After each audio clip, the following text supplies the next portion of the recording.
If small problems ruin your entire day, your mind is doing something wrong. Not because you are weak, but because your attention is being captured and scaled incorrectly. A minor event happens, a delay, a mistake, a message not returned, and instead of staying contained, it expands. It pulls in past experiences, it projects future outcomes, and within seconds, something small feels significant. This happens automatically.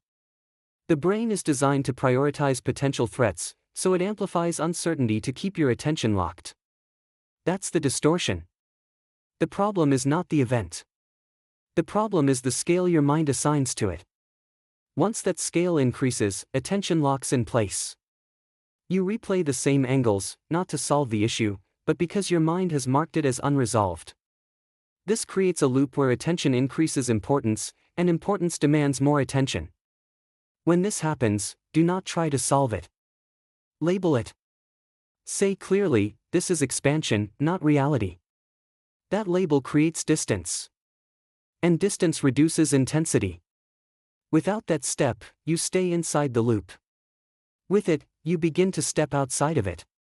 That is where control starts. You are not reacting to the problem. You are reacting to what you think it means. That is where distortion begins. A small event becomes a conclusion.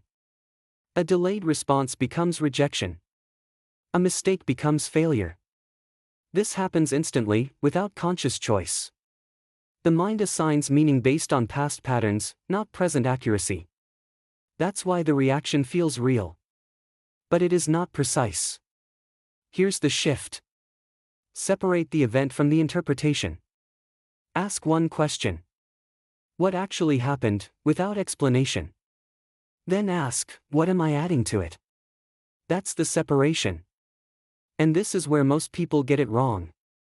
They try to think their way out while still inside the story. That never works. You have to step out first. When you do, the scale changes. The event becomes smaller, more specific, and more manageable. This is not denial. It is precision. And precision removes unnecessary weight. The moment you see that the meaning is constructed, not factual, your response changes. Not because the problem disappeared, but because it returned to its actual size. If your body is activated, your thinking is distorted. That is not a theory. It is a mechanism. When your heart rate increases and your breathing becomes shallow, your brain shifts into a threat processing mode. In that state, everything feels more urgent than it is. That's why small problems escalate. You are trying to think clearly from a system that is designed to react quickly, not accurately. So stop trying to solve the problem in that state. That is where most people fail. Do this instead. Slow your breathing. Reduce physical tension. Lower the activation first. This is not relaxation. This is recalibration. When your body stabilizes, your thinking expands. Options become visible again. Perspective returns. That is the shift. Without this step, every strategy feels ineffective. With it, even simple actions become clear. Train this response. When you feel intensity rising, pause before analysis. Stabilize before thinking. That sequence changes everything. Most problems feel overwhelming because they are not defined in a way that allows action. They exist as a large, undefined block. That creates paralysis. So reduce the scale. Do not ask how to fix everything. Ask what action reduces this slightly. That is the only question that matters. And make it immediate. Something you can do within minutes. This interrupts the loop. Action introduces change, and change produces feedback. Feedback reduces uncertainty. That's how the problem shrinks. Not through thinking, but through interaction.